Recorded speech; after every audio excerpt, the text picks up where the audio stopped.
అత్యుత్తమ ప్లేస్మెంట్స్ తో ఎంఎన్సీ కంపెనీలలో ఉద్యోగమే లక్ష్యమా? ఇంజనీరింగ్ చదవాలనే మీ పిల్లల కలని కేజీ రెడ్డి కాలేజ్ తో నిజం చేసుకోండి. మీరు అన్నట్టు మిగతా వర్క్స్ డిస్టర్బ్ అవుతుంటే నా వర్కే ఇది రైట్. నా కంప్లీట్గా నేను ఎంచుకున్న వర్కే ఇది. ఎందుకంటే ప్రతి సమస్య చుట్టూ ప్రజలు వాళ్ళకు సంబంధించినటువంటి ప్రతి వ్యవహారం ముడిపడి ఉంటుంది. కాబట్టి ఆ సమస్య దగ్గరే నేను మాట్లాడాలి. నా ఒక జర్నలిస్ట్గా లేదంటే ఒక సాధారణ పౌరుడిగా నేను చేయాల్సిన పని చేస్తూ ఉన్నాను. కాబట్టి నాకు వేరే ఇతర పనులు, ఎందుకంటే నేను ఇప్పుడు పోయి ఒక ఫైర్ అవి చేయాలనో లేకపోతే ఇంకా ఇవన్నీ లేవు కదా.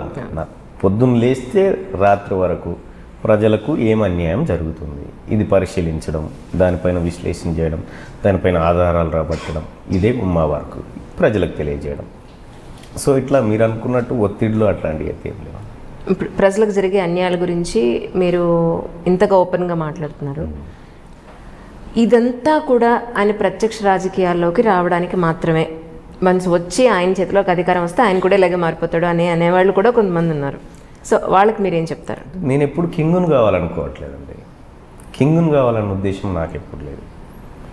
నేను ఒకవేళ రాజకీయాల్లో పాల్గొనాలి, రాజకీయాలు మాత్రమే చేయాలి, అది నా లబ్ధి కోసమే చేయాలని అనుకుంటే ఇప్పుడున్నటువంటి కాంగ్రెస్ పార్టీ కానీ లేకపోతే బీజేపీ కానీ ఇంకో పార్టీ కానీ నేను పోతే డోర్లు మూసే వాళ్ళు ఎవరు లేరండి, ఒకవేళ నేను పోదలుచుకుంటే. అంతే. ఎందుకంటే నేను మొన్న హుజూర్ నగర్ ఎన్నికల్లో పోటీ చేస్తుంటే బీజేపీ వాళ్ళు పిలిచి మా బీఫామ్ మీద మీరు పోటీ చేయండి, మీకు ఎంతో ఖర్చు పెడతామని వాళ్ళు చెప్పినారు. తెలుగుదేశం వాళ్ళు చెప్పినారు. నా ఇంటెన్షన్ అది కాదండి. నేను పాలిటిక్స్ చేయడం కోసం రాలే. పాలిటిక్స్కు దూరంగా ఉన్నటువంటి వందలాది అణగారిన వర్గాలను ఈ పాలిటిక్స్లోకి ఇన్వాల్వ్ చేయాలనేది నా ఉద్దేశం. అంతే తప్ప నేను పాలిటిక్స్ చేసి నేను ఏదో కావాలి అని నేను ఆల్రెడీ ప్రకటించిన. తిన్మార్ మల్లన్న చనిపోయేటప్పుడు ఆ షర్టు పాయింట్ మాత్రమే ఆస్తులుగా ఉండాలని ప్రకటించిన. ఆ క్షణానికి నా ఒంటి మీద ఉన్నవి మాత్రమే ఆస్తులు, అంతే ఉండాలని ప్రకటించిన.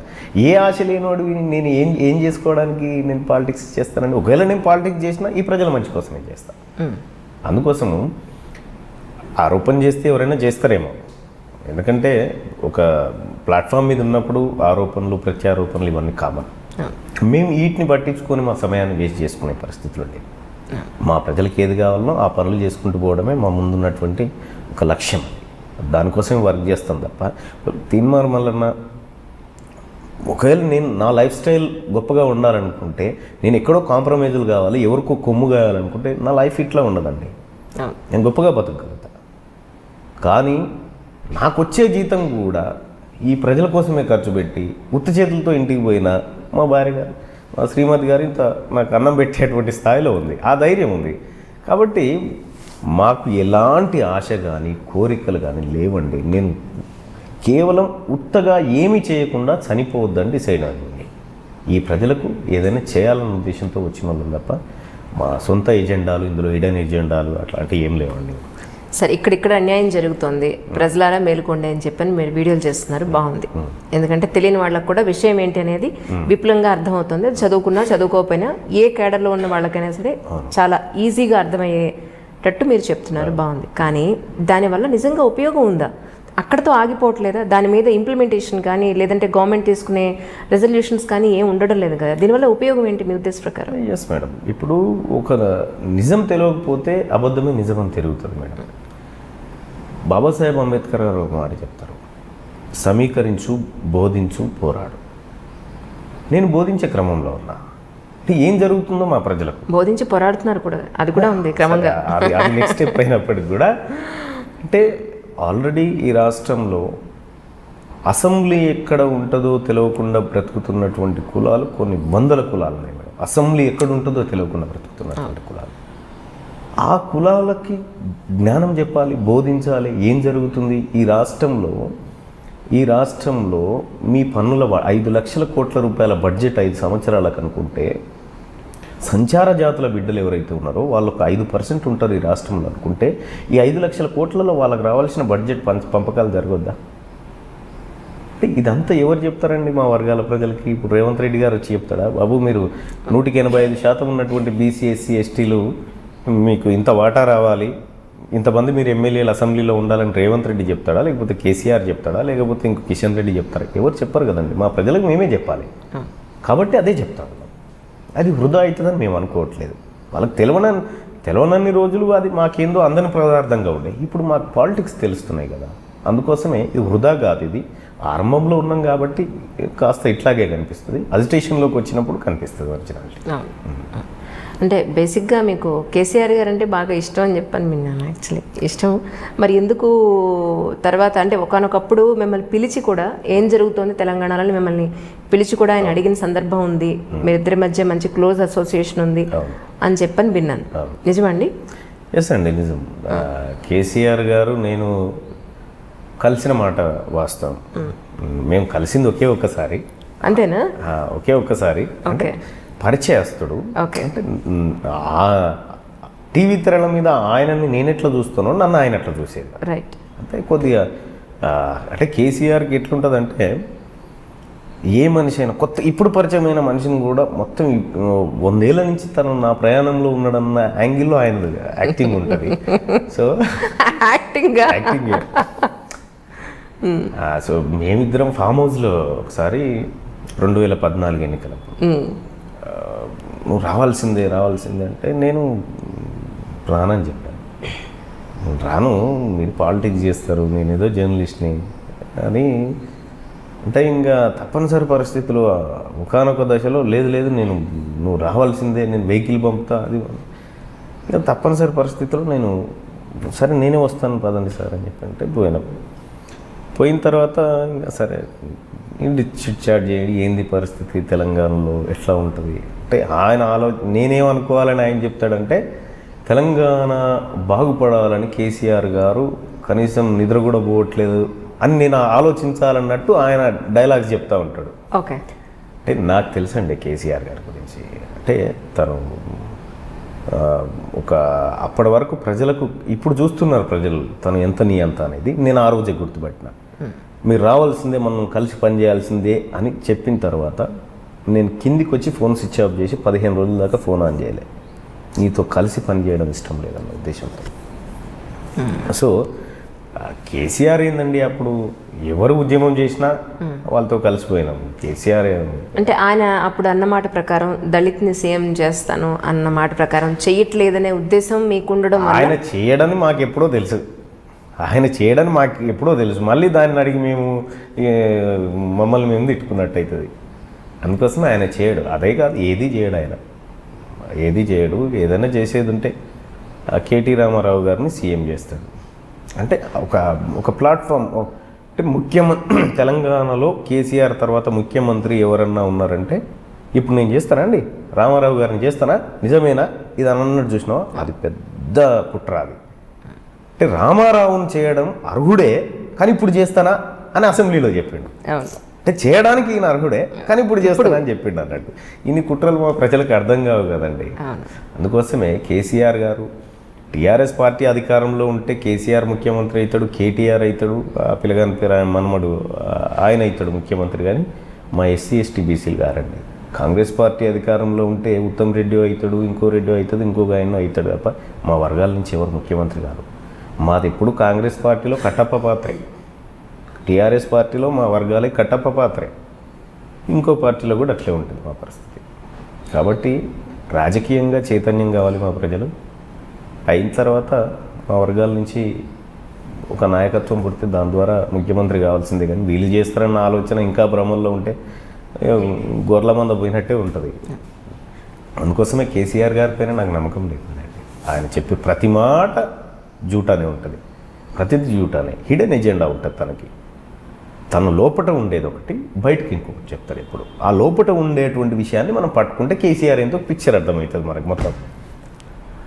కానీ మీరు చెప్పే సత్యాల వల్ల, లేకపోతే మీరు ఇచ్చే ఇన్ఫర్మేషన్ వల్ల, మీరు చేసే వీడియోల వల్ల ఇప్పుడు మీరు ఏ వర్గాలైతే చెప్పారో ఆ వర్గాలంతా కూడా కొంతమంది అంటే ఈ బ్యాక్వర్డ్ ఉండే ఆర్థికంగా వెనుకబడిన తరగతులు ఏవైతే ఉన్నాయో ఎలక్షన్స్ వస్తే వాళ్ళకు ఒక పండగ, ఒక ఇన్కమ్ సోర్స్లా ఆలోచించే అలాంటి తరగతుల వల్ల మరి ఎంతవరకు ఉపయోగపడుతుంది దేశానికి మీ ఉద్దేశ ప్రకారం? వాళ్ళకి ఎప్పుడు తెలుస్తుంది చెప్పండి. ఎస్, అదే మేడం.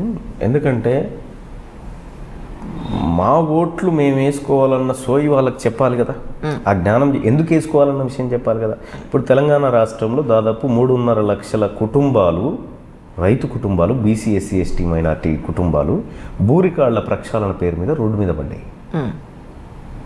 నీకు భూమి కావాలా, లేకపోతే ఓటు రోజు 2 లక్షలు ఇచ్చే 2,000 రూపాయల నోటు కావాలంటే తన భూమే కావాలంటాడు. సో అలాంటి కాజ్ని మనం వాళ్ళ దగ్గరికి తీసుకుపోవాలి. నీ భూమి ఇట్లా పోయింది, ఇది ఇట్లా పోయింది, దీని ద్వారా ఈ డబ్బు పంచుతా ఉన్నారు, మరి నీ పిల్లల భవిష్యత్తును పనంగా పెడతావా అంటే ఇటువంటి జ్ఞానాన్ని మా ప్రజలకు చెప్పాలి. ఓటు ఎంత పవిత్రమైందో చెప్పాలి. ఈ ఓటు అంతెందుకండి, ఇప్పుడు నేను చెప్తా ఉన్నా కదా, ఒక రెడ్డి గారి దగ్గరికి పోదామండి, 2,000 రూపాయలు ఇద్దాం, మీ ఓటు అమ్మంటే అమ్మడండి. తను ఆత్మగౌరవంతో ఉంటాడు. నేను ఓటు అమ్ముతానా అని అంటాడు. అదే మా వర్గాల దగ్గరికి పోతే 2,000 ఎందుకండి, 200 ఇస్తే అమ్ముడు పోతారు మా వాళ్ళు. కాబట్టి వాళ్ళని మార్పు చెందించాలి, వాళ్ళ ఆలోచనని ఆ డబ్బుకి దూరంగా చేయాలి, వాళ్ళ భవిష్యత్తు కోసం ఓటేసే విధంగా వాళ్ళ జ్ఞానం చెప్పాలి. అందుకోసమే అందులో భాగంగా ప్రజల్లో నేను ఇవన్నీ చెప్తా ఉన్నాను. ఏ ప్రాజెక్టులో ఏం జరిగింది, ఎవరెవరు ఎక్కడ కొలగొడుతున్నారు, ఇదంతా నేను చెప్తా ఉన్నాను. ఇదంతా మా వాళ్ళకి చేరడం కోసం చెప్తున్నాను. ఇదేదో ఆయన తిన్నాడని కాదు, ఆయనను దోషిగా నిలబెట్టాలనేది నా ఉద్దేశం కాదు. మనకు రావాల్సిన సంపద ఇట్లా పోయిందని చెప్తా ఉన్నాం అన్నట్టు. అందుకోసమే మా వర్గాల జ్ఞానం చెప్పడం ఒకటే మార్గం అండి. మీ ఇంత చేశారు కదా, మరి లాస్ట్ టైం హుజూర్ నగర్ సంబంధించిన ఎలక్షన్స్లో మీరు ఓడిపోవడానికి గల కారణం ఏంటి అని మీరు అనుకున్నారు? మేము ఎట్లా గెలుస్తామండి అక్కడ? మరి ఏ ఉద్దేశంతో పోటీ చేశారు మీరు? అంటే ఒకటండి, తెలంగాణ రాష్ట్రంలో జరుగుతున్నటువంటి ఏకైక ఎన్నిక, ఉప ఎన్నిక. అంటే రాష్ట్ర ప్రజల దృష్టి మొత్తం హుజూర్ నగర్ పైన ఉంటుంది. అక్కడ కనుక మా కాజ్ ఏదైతే ఉందో, మా భూములు కొల్లగొట్టారు, మా సంపదను కొల్లగొట్టారని ఏదైతే పదం మేము వాడుతున్నామో ఆ పదం రాష్ట్ర ప్రజలకు మొత్తం తెలిసిపోతుందండి. రైట్. అది జనరల్ ఎలక్షన్లు అయినా అనుకో, నేను ఎక్కడైనా మాట్లాడితే అక్కడే తెలిసిపోతుంది, రాష్ట్రం అంతా తెలియదు. ప్రజల అటెన్షన్ ఎటువైపు ఉందో అటువైపు పోయి మాట్లాడాలన్న ఉద్దేశంతో పోయినామండి. అక్కడ కూడా ఆ ప్రజలేం ఆదరించలే కాదండి. వాళ్ళు చాలామంది ప్రజలు ఒకవేళ నిజాయితీగా మేము ఓటు వేయదలుచుకుంటే మల్లన్నకి వేయాలని చెప్పిన వాళ్ళు చాలామంది ఉన్నారండి. నాకు అదే అర్థం కాలేదు. అక్కడ చాలామంది ప్రజలు వాళ్ళు మాట్లాడినప్పుడు కూడా మేము మల్లన్న వెనకాతలు ఉన్నాం, మల్లన్నకే మా ఓటు అని అన్న తర్వాత కూడా అంటే ట్రెమెండస్ చేంజ్ ఒకటి వస్తుంది హుజూర్ నగర్ ఎన్నికల్లో అని అనుకున్నాం. బట్ కాకపోతే అక్కడ ఏ ప్రభావం చూపించడం వల్ల మీకు అలా జరిగిందా అనేది అర్థం కాదు. అక్కడ ఏంటంటే ఇది మ్యూచువల్గా అండర్స్టాండింగ్ జరిగింది టీఆర్ఎస్ పార్టీకి కాంగ్రెస్ పార్టీకి మధ్య. ఉత్తమ్ కుమార్ రెడ్డి, కేసీఆర్ ఇద్దరు వేరువేరు కాదండి. చీకట్లో కూర్చొని ముచ్చట పెట్టుకొని పెగ్గేసుకుంటోళ్ళే వాళ్ళు. రామేశ్వరరావు వాళ్ళకు గురువు ఉంటాడు, ఈ ముగ్గురు ఈ త్రయానికి మళ్ళీ చిన్నజీయర్ గారు ఉంటారు. సరే, అక్కడ ఏంటంటే ఉత్తమ్ కుమార్ రెడ్డి ఎంపీ ఎలక్షన్లో పోటీ చేసేటప్పుడు హుజూర్ నగర్లో భారీ ఓటింగ్ రాబట్టుకోవడం కోసం తన పైన ఓడిపోయినటువంటి శానంపూడి సైద్ రెడ్డికి ఒక హామీ ఇచ్చారు, నేను రాజీనామా చేసి అక్కడ గెలిస్తే నువ్వు ఇక్కడ ఎమ్మెల్యే అవుతావు, కాబట్టి ఈ ఓట్లన్నీ నాకు పడేటట్టు చూడు. రైట్. తీరా ఏమైంది, మళ్ళీ శానంపూడి సైద్ రెడ్డిని గెలిపించాలి, సేమ్ టైము ఆ నియోజకవర్గం ఉత్తమ్ కుటుంబం హస్తంలో ఉండాలి. వాళ్ళే ఇన్ఛార్జ్, ఓడిపోయిన వాళ్ళు ఇన్ఛార్జ్గా ఉంటారండి. సో ఇట్లా ఇందులో భాగంగా చేసినటువంటి అసలు శానంపూడి సైద్ రెడ్డి ఓటుకు 1,500 పంచాలని డిసైడ్ అయింది.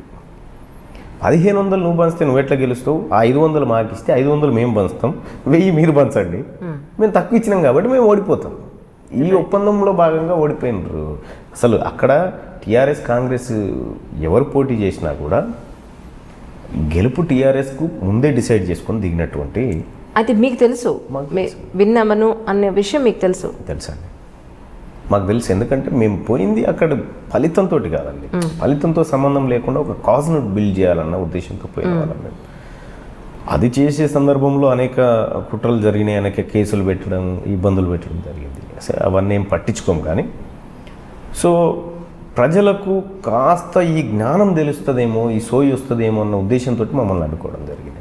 అక్కడికి పోయి కూడా మేము అక్కడ ఉత్తమ్ కుమార్ రెడ్డి రేవూరు కాడ 950 సర్వే నెంబర్లో పెట్టినటువంటి 600 ఎకరాల కబ్జా వివరాలు డాక్యుమెంట్లు బయట పెట్టినాం. గుర్రంపూడి తాండా సర్వే నెంబర్ 540లో 520 ఎకరాల భూమి, శానంపూడి సైద్ రెడ్డి మనుషులు వీళ్ళు బినామీలు కబ్జాలు పెట్టినటువంటి భూమి, ఇవన్నీ కదా మేము బయట పెట్టిన డాక్యుమెంట్. ఏం చేసుకుంటారు సార్ ఇంత వందల వేల? అదే అంటున్నాను మేడం, ఏం చేసుకుంటారు సార్? నేను అదే అంటున్నా. అక్కడ ఏమంటున్నారు ఉత్తమ్ కుమార్ రెడ్డి గారు, మాకు పిల్లలు లేరు, ప్రజలే మా పిల్లలు లేనోడికి 600 ఎకరాల భూమి ఎందుకండి, 6 అడుగుల జాగా సరిపోదా? అంటే పిల్లలున్న కుటుంబాలకు ఆ భూమి ఉంటే దాని నుంచి ఉత్పత్తి వస్తుంది.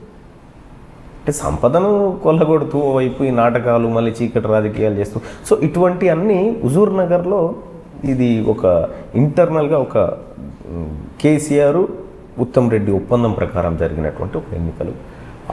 వాటి నుంచి మేము ఫలితాన్ని ఏం ఆశించలే, కానీ మా కాజును మాత్రం డెవలప్ చేయగలిగాం అక్కడి నుంచి. ఏంటి సార్ ప్రస్తుతానికి ఉన్న కరెంట్ అఫైర్ ఏంటి అని అంటే ఆర్టీసీ వాళ్ళకి సంబంధించిన సమ్మె అవును, అసలు చాలా ఉధృతంగా ఉందని చెప్పాలి ఒక మాటలో చెప్పాలంటే. అంటే బయట చెప్పేది ఏంటంటే మేము ఒక 2 రోజుల ముందు శాలరీ అడిగినందుకు ఇంత చేశారని కొంతమంది, లేదు గవర్నమెంట్లో విలీనం చేయమని అడిగినందుకు ఇలా చేస్తున్నారని. అసలు ఏంటి సార్ ఆర్టీసీలో ఉన్న సమస్య ఏంటి, వాళ్ళకి వీళ్ళకి అంటే గవర్నమెంట్కి ఆర్టీసీకి మధ్య ఉన్న ఆ గ్యాప్ ఏంటి మీ ఉద్దేశ ప్రకారం, ఏం జరుగుతుంది అసలు? 100% కేసీఆర్ చేపిస్తున్నటువంటి సమ్మె. సీరియస్లీ? ఎస్, ఎందుకు కాదంటారండి? అంటే వీళ్ళు మేము అడుగుతున్నా ఆయన ఒప్పుకోవట్లేదు. కార్మికులు జెన్యూన్, కానీ కార్మికులకు నాయకత్వం వహిస్తున్నటువంటి వ్యక్తులు కేసీఆర్తో లాలుచిపడ్డారు అనేది నాకు ఉన్నటువంటి ఇన్ఫర్మేషన్, నాకు అందుతున్నటువంటి సమాచారం. అశ్వత్థామరెడ్డి కేసీఆర్ను తిడతా ఉన్నా ఇంత తిట్టుమని పంపిస్తున్న వ్యక్తి కేసీఆర్ ఏమో అనిపిస్తుంది. ఎందుకంటే వీళ్ళు ఈ సమ్మెను క్లోజ్ చేయకుండా కొనసాగించి అసలు ఆర్టీసీ అనేది లేకుండా చేసి మెగా రామకృష్ణారెడ్డిని ఆయన చేత, ఆయన తర్వాత పొన్నపుల ప్రసాద్ వీళ్ళందరి చేత ఇన్వెస్ట్ చేయించి ప్రైవేట్ పరం చేసి ఆస్తులు కొల్లగొట్టాలనేది దీని ఉపాయం అండి. అసలు నిజంగా అశ్వత్థామరెడ్డి అనే వ్యక్తికి ఈ చేయాలనుకుంటే 24 డిమాండ్లు, ఏదో 25 డిమాండ్లు పెట్టినట్టున్నారు. కొన్ని తక్షణం పరిష్కారం కావాలి, కొన్ని కొంచెం లేట్ జరుగుతుంది. సో అట్లా మూమెంట్ని తీసుకుపోవచ్చు కదండి. 24 ఒక్కటి తప్పినా మేము చేయమనంటే సమ్మె చేసుకోవడానికి మీకు హక్కు ఉంది. ఇదే అశ్వత్థామరెడ్డి గారు ఇంకొక విషయం చెప్పాలండి. ఉప్పల్ డిపో తీసుకోండి, ఆ తర్వాత కుషాయిగూడ డిపో, ఇట్లా చాలా బస్ డిపోలు ఉన్నాయండి. ఎస్సీ సర్టిఫికేట్లు పెట్టుకొని రెడ్లు దాంట్లో చొరబడ్డారు మేడం. కండక్టర్లుగా, డ్రైవర్లుగా, మెకానికల్గా చొరబడ్డప్పుడు వీళ్ళు ఎవరు ఉద్యమాలు చేయలేదండి. ఇప్పుడు ఈ ఆర్టీసీ ఉద్యమం ద్వారా టీఆర్ఎస్ పార్టీ నుంచి అధికారాన్ని లాక్కోవచ్చు అన్న ఆలోచన రెడ్లకు లేకపోయినుంటే ఒక్క రెడ్డి గారు కూడా ఉద్యమం చేయకపోతుండే. కాబట్టి ఇది సరే జెన్యూన్ డిమాండ్, ఆర్టీసీ కార్మికులకు దక్కాల్సిన హక్కులు ఇవన్నీ ప్రతిదీ రావాలి, దానికి నేను కూడా మద్దతు ఇస్తున్నా.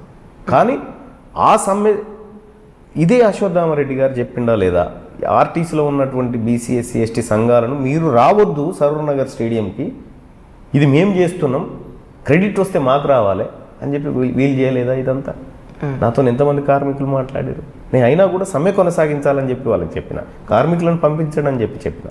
ఎందుకంటే అక్కడ ప్రయోజనం వాళ్ళు చూసుకున్నా అందులో కొంత ఫలితం మనకు దక్కుతుంది, కాబట్టి దాన్ని వదులుకోవద్దన్న విషయం చెప్పిన. కేసీఆర్, అశ్వత్థామరెడ్డి, ఆ తర్వాత కోదండరాము వీళ్ళంతా కలిసి ఆడుతున్నటువంటి ఒక గేమ్గా కనిపిస్తుంది ఇదంతా. ఆర్టీసీని మొత్తం స్మాష్ చేసేసి ఆ బీవైడి కంపెనీ అనే ఆ చైనాతోటి ఈ గోల్డ్ స్టోన్ కంపెనీకి ఉన్న ఒప్పందం తీసుకొచ్చి ఒలెక్ట్రా కంపెనీ పెట్టేసి దాని ద్వారా ప్రైవేట్ బస్సులు ఇందులో పెట్టేసేయాలి అని చెప్పి అది కుట్ర జరుగుతూ ఉంది. నా ఒపీనియన్ చెప్తా ఉన్నాను మేడం, అశ్వత్థామరెడ్డి, రాజిరెడ్డి వీళ్ళు నాయకత్వం వహించడం ఏంది? అశ్వత్థామరెడ్డి గారికి ఎవరన్నా నిన్న ఇంతమంది ట్యాంక్ బండ్ మీద ఇంతమంది మా బిడ్డలు ఎస్సీ ఎస్టీ బిడ్డలు నెత్తులు బలిని రక్తాలు గారిని, అశ్వత్థామరెడ్డి గారి కాళ్ళకి ఏమన్నా ఒక బటన్ అన్న ఇరిగిపోయిందండి ఉద్యమంలో? లేదు కదా. అంటే రా మెటీరియల్ మా ప్రజలు, దాని నుంచి వచ్చే ప్రయోజనం, రాజకీయ ప్రయోజనం మాత్రం వాళ్ళు పొందుతారు. సో ఇది నా అభిప్రాయం అండి ఆర్టీసీ పైన. అంటే తెలంగాణ వచ్చిన తర్వాత కోదండరామిరెడ్డి గారిని పక్కన పెట్టేశారైనా ఇప్పుడు ఈయనకి ఆయనకి మధ్య ఒక వైరం నడుస్తోంది అని చెప్పని బయట టాక్. ఎవరెవరికి? కోదండరామ్ గారు తెలంగాణ వచ్చిన తర్వాత పక్కన పెట్టేశారు కేసీఆర్ గారు, ఆయన పట్టించుకోలేదు, పక్కన పెట్టేశారని వాళ్ళిద్దరి మధ్య కూడా కొంత వైరం నడుస్తోంది అని. ఇప్పుడు మరి మీరు చూస్తేనేమో వీళ్ళంతా కలిసే ఉన్నారు అని మీరు 100% కలిసి ఉన్నారు. ఇది మా ప్రజలకు తెలియదు అంతే. మీరు ఒకసారి నేను సోషల్ మీడియాలో ఒక పోస్ట్ చదివానండి, ఎవరో చాలా బాగా పెట్టారు. ఆకలితో ఉన్నటువంటి సింహము, ఆకలితో ఉన్నటువంటి పులి రెండు ఎదురయ్యాయండి. ఈ సింహము ఆకలి తట్టుకోలేక పులిని ఏం చంపితినలే, పులి తన ఆకలి తీర్చుకోవడానికి సింహం మీద దాడి చేయలే.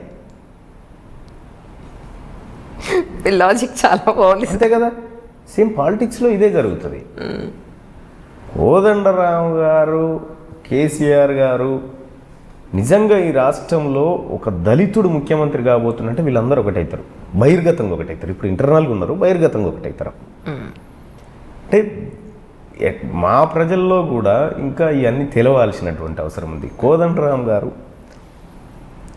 తెలంగాణ జనసమితి అని పార్టీ పెట్టిన తర్వాత ఆయన వ్యవహారం ఇదంతా మేము దగ్గర నుండి అబ్జర్వ్ చేస్తూ ఉన్నాం, ఏం జరుగుతుంది. ఈ బూరికాళ్ల ప్రక్షాళన ఎట్లా ఒకటి కాదని అంటే మీరే చెప్పాలి. ఇక వీళ్ళిద్దరు ఎందుకు ఒకటి అనేది నేను చెప్తా, ఎందుకు కాదనేది మీరు చెప్పాలి. బూరికాళ్ల ప్రక్షాళన పేరుతో అనుభవదారుడి కాలాన్ని తొలగించడం ద్వారా 3.5 లక్షల కుటుంబాలు రోడ్డు మీద పడి భూమి లేకుండా భూములపైన హక్కులు కోల్పోయి ఉన్నాయి.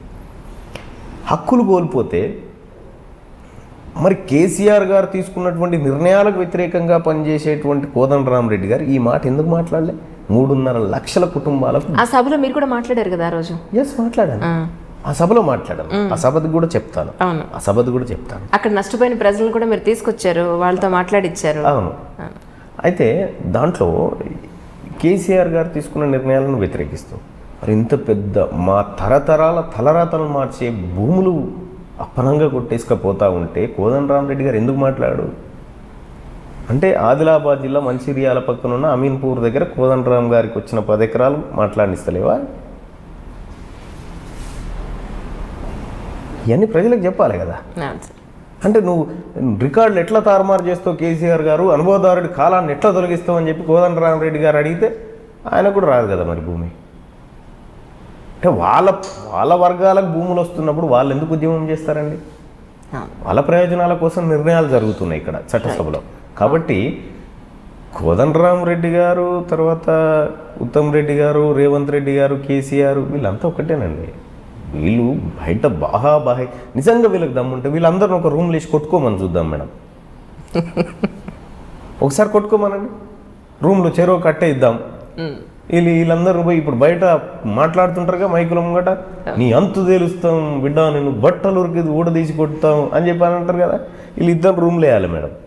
ఎవరైతే అంటారో వీళ్ళిద్దరిని ఒక రూమ్లో వేసి ఇప్పుడు కొట్టుకోండి ఆయన అని ప్రజల్ని బయట పెట్టుకోవాలి. కూర్చొని ఛాయ్ తాగుతారు మేడం. వీళ్ళు కొట్టుకోరు, వీళ్ళు చిట్చాట్ చేసుకుంటారు, కొట్టుకోరు. వీళ్ళు కేవలం ప్రజల ముంగట ప్రజలను రెచ్చగొట్టాలి కాబట్టి అట్లా చేస్తూ ఉంటారు అన్నట్టు. కాబట్టి వీళ్ళంతా చీకటి ముసుగు వేసుకున్నటువంటి ఒక స్నేహితులు వీళ్ళంతా. అందుకోసం మాకు అందరూ అలాగే కనిపిస్తూ ఉన్నారు. కాంగ్రెస్లో ఉన్నటువంటి వాళ్ళు, టీఆర్ఎస్లో ఉన్నటువంటి వాళ్ళు, ఇంకో పార్టీలో ఉన్నటువంటి వాళ్ళంతా వీళ్ళంతా ఒకే సమూహం. అది ఒకే సమూహం. టీఆర్ఎస్ పార్టీలో ఉన్నటువంటి సింహము కాంగ్రెస్ పార్టీలోకి రాగానే సాధు జంతువు కాదు కదండి. ఎక్కడున్నా ఈ వర్గాలన్నీ వీళ్ళ ప్రయోజనాల కోసమే పనిచేస్తాయి.